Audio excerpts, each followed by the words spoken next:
Today I'm going to show you how to use the vintage Singer Automatic Zigzagger on my 1952 Singer Model 1591. Before we get started with the zigzagger, what I have checked and what I have done, I have a full bobbin in the bobbin case.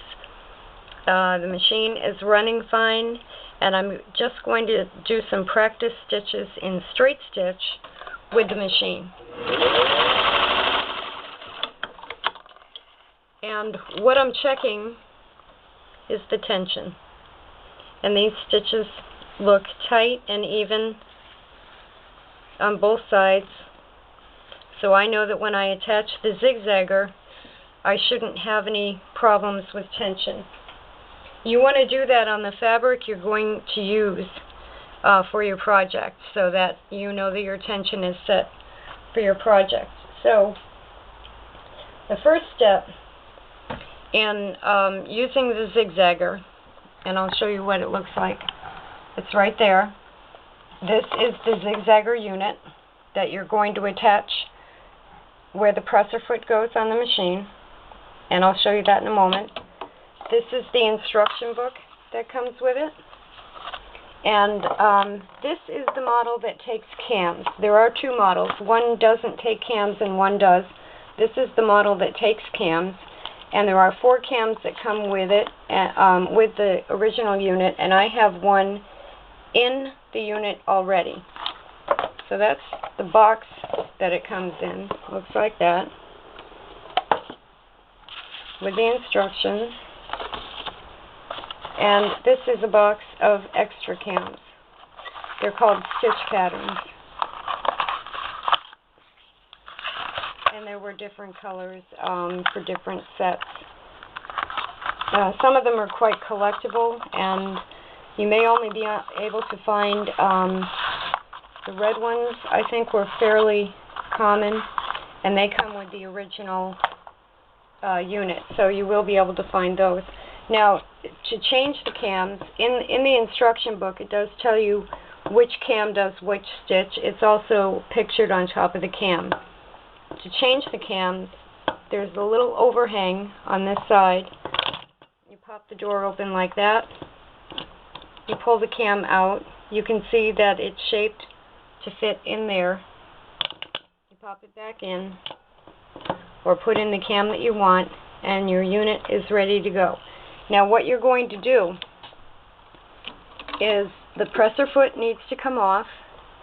This arm on the right hand side of the zigzagger needs to attach to the screw that holds the needle tight, this little arm, and this area here has to go on where your presser foot is. Now it's a little awkward but not difficult. So the first thing to do is remove your presser foot, including the screw that holds it in place. And that comes right off. You want your needle in the up position, your 2 threads pulled toward the back, and you want the presser foot bar up. And the easiest way to do this is to take the unit from behind the needle bar area, place the arm onto the needle tightening screw, the needle holder screw, and make sure it's all the way on there, like that. And then on this side you're going to finagle just a little bit to get the screw that holds this in place on the needle bar into the right position for the hole on the needle bar. So you just have to shift it a little until that screw starts to go in.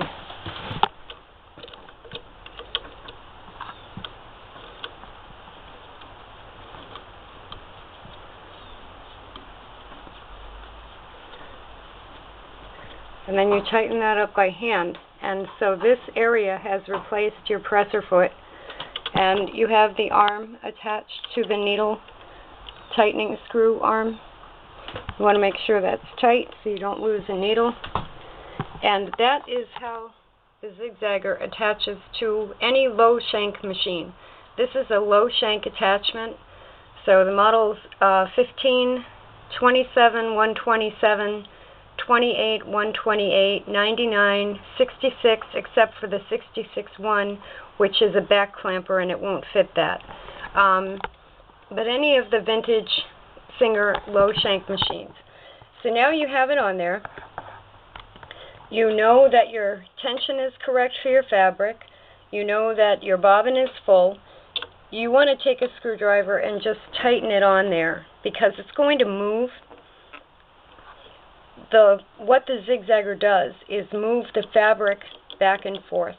This was in use prior to Singer coming up with, or whoever invented, the machine doing zigzag stitches itself and the needle moving. With the vintage zigzag attachment, the needle stays in one place and just goes up and down, and the zigzagger moves the fabric back and forth. Now over here, well, there are two adjustments. This adjustment right here, and you can read the manual, this handles what is called the bite, B-I-G-H-T. And this is an adjustment of the width of the stitch. And I have it set there, so I'm going to do, and what, you have to do a couple of test stitches to find out how wide you want it, usually, because what you think may be wide comes out a little bit narrower when you actually sew it. The other adjustment that is over here is this arm right here. If you put it all the way back, it's engaged as zigzag. If you pull it all the way front, it's straight stitch. I'm pretty sure I may have that backwards, but let's try. So I've got that arm all the way front. You want to remember to lower the presser foot bar. And this is why I bought a more modern zigzag machine. You don't have a lot of clearance under there. Now, I'm going to put the fabric under there. I'm going to raise the presser foot back up and put the fabric under there, but you can't really squish that under there at all. And when you do it like you normally would,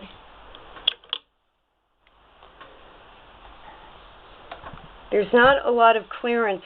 If I were to try to sew a very thick fabric under this attachment, it wouldn't go very well, because what happens is the fabric is too thick, the feed dogs underneath don't push it along very well, and you end up having to yank your fabric underneath the attachment, and it just doesn't work very well. So I recommend the antique zigzagger for thinner fabrics. Now let's just check and see if this lever all the way front is zigzag or straight stitch.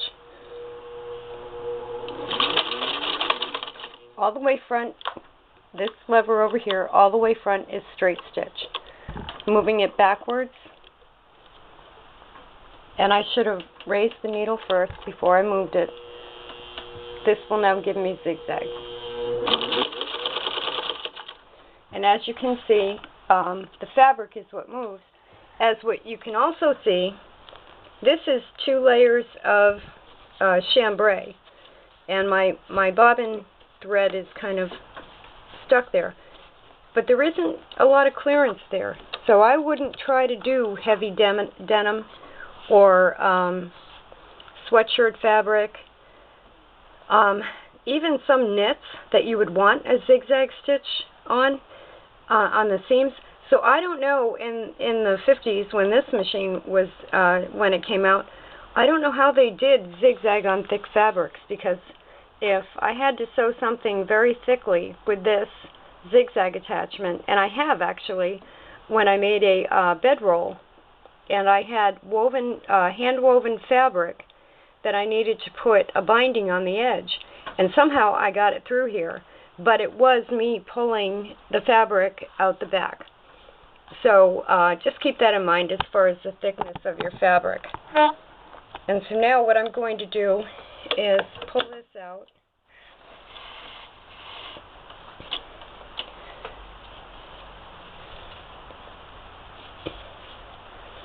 And I do have a zigzag stitch, but it's wide and far apart, almost like a basting stitch. So then, depending on the project, what you want to do is make your adjustment on the width of the bite in combination with the stitch length on the machine in order to use to get the right stitch that you want.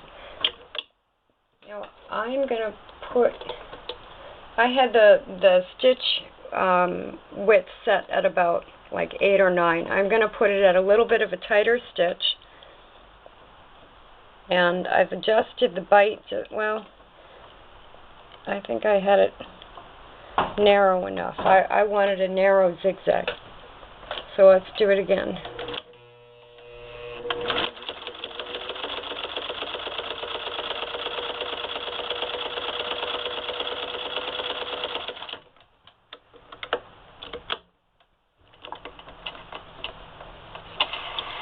And that's more the stitch I wanted.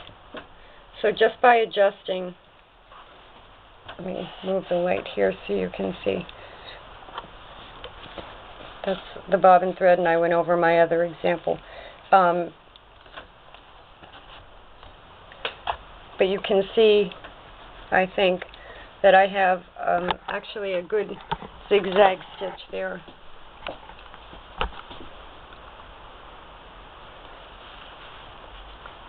Right through here. So let me adjust the bite, get 2 new pieces of fabric, and let's make it just a little bit wider.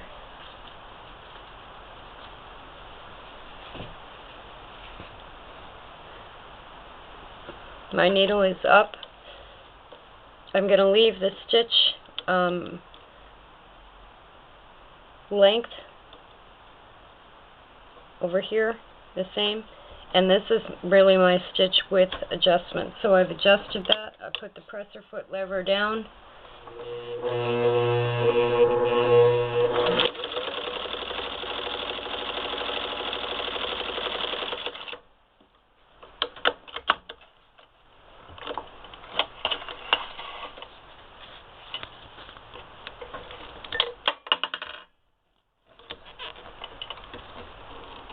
I knocked the thread off the spool.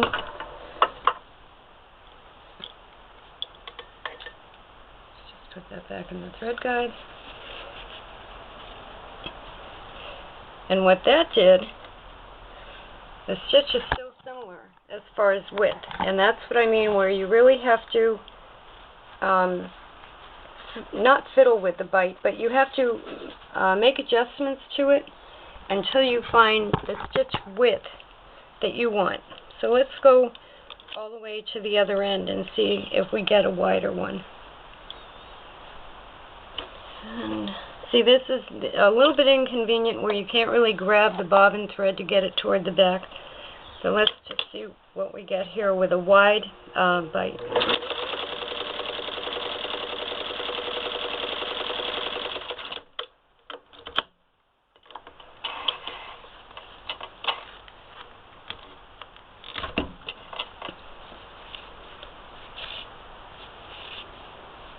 And this is why I said that even though you think I've probably widened that way out, I haven't. It's not all that different.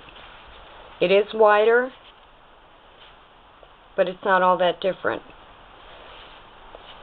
So what I would do at that point is check my stitch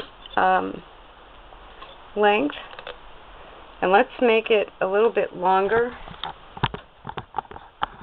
So we have the widest bite on the zigzagger, and we have a longer stitch length.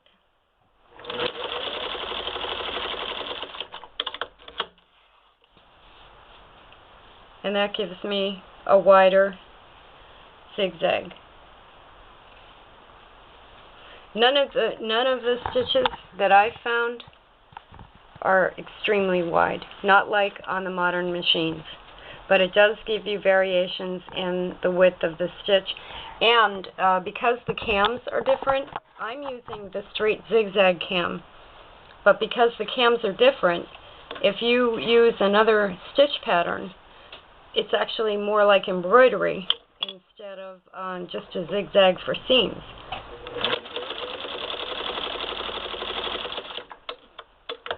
But you can see now I just ran it through. See, that's the clearance you get when the presser foot is up. It's about 1/16 of an inch, so it's not very thick. It's not very wide for thick fabric. Now, since I have it on there and I'm talking about thick fabrics, here's a piece of leather. And the 1591 will sew through leather. This is about 1/16 of an inch thick. It'll also show the stitches better. So, let's see what it does with a piece of leather.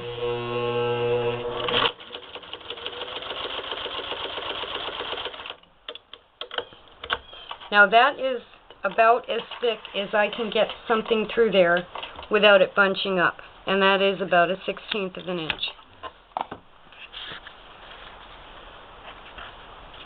I'm getting a glare. And those are the stitches. So I'm going to adjust the bite again. And I'm going to go down to where I had it set before. And I'm going to go to a wider stitch.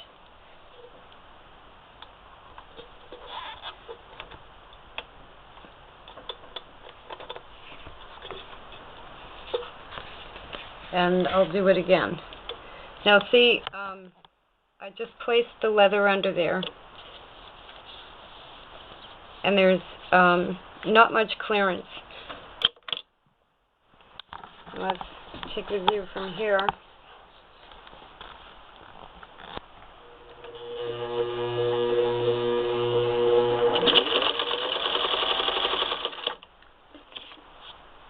And see what that did. And that's with a wider stitch. And you can see that you can get variations to your stitches by adjusting the bite and by adjusting your stitch length. And that is an automatic zigzagger on a vintage machine. I wanted to show you different fabrics, and that I've gotten the automatic zigzagger set to a zigzag stitch that I'm happy with. And first of all, here's my piece of leather, and you can see 1, 2, 3, 4, 5, 6, 7, 8, 9, 10 different combinations of the bite setting on the zigzagger and my stitch length set on the machine to figure out what stitch I really wanted. Now, I don't actually have a project right now, but I wanted a basic zigzag stitch. And the one that I ended up liking is this one over here. And that is with, just if you want a starting point, I have the bite set all the way with the lever toward the back, and with the screw that tightens it towards the front. And I have the stitch length regulator on the 1591 set at 7 stitches, or 7. I don't think it's stitches, but it's 7. This fabric is a fairly tight knit fabric. And so let's see how my stitch comes out on a knit fabric. And just before I get going, I want to make sure I have the presser foot down.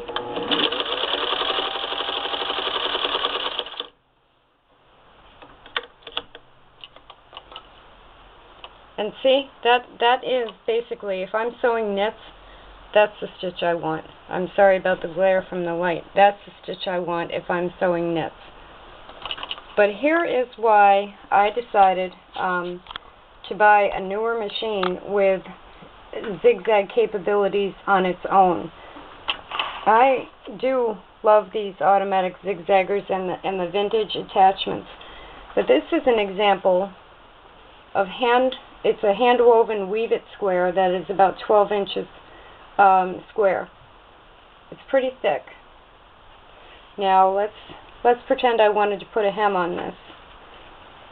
And as you can see, the first problem, I can't even get it under there. I can get it under there single layer. This is with the presser foot lever up. I can get it under there single layer if I shove it, but I can't get 2 layers of it in there. So that's a problem, and I don't know how they sewed thick fabrics in the 50s. Because, and here is what I'm probably going to be working on now, which is bulky knits, hand knit bulky knits. And again, I can shove it under there, but you know, I don't want to start sewing a project like that. So the commercial knit fabric seems to be, this is the back of what I just stitched, and you can see that the bobbin thread barely shows up, but there are tight stitches, so it's sewing correctly. Now let's stop it there, because I already know that's a good stitch that I want, and I want to remind you that that's with the lever on the attachment pushed all the way to the back. That is for zigzag. Now let's say I get to the neckline and I don't want to zigzag it, I want to straight stitch it, even though I probably would zigzag on a neckline. So for some reason I decide I want to straight stitch it. I pull the needle up, make sure it's at the highest position, and I pull this lever all the way forward. And this one is sticking a little, but it does come all the way forward. And that is basically how you disengage, like that. You disengage the zigzagger. You can leave it on your machine, and you can do either straight stitch or zigzagging. So now I'm going to do straight stitch.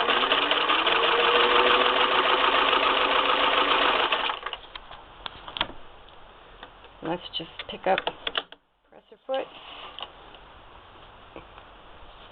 And so half of that is done with the zigzag stitch, and at this point I switched it to straight stitch and went ahead and sewn with the straight stitch.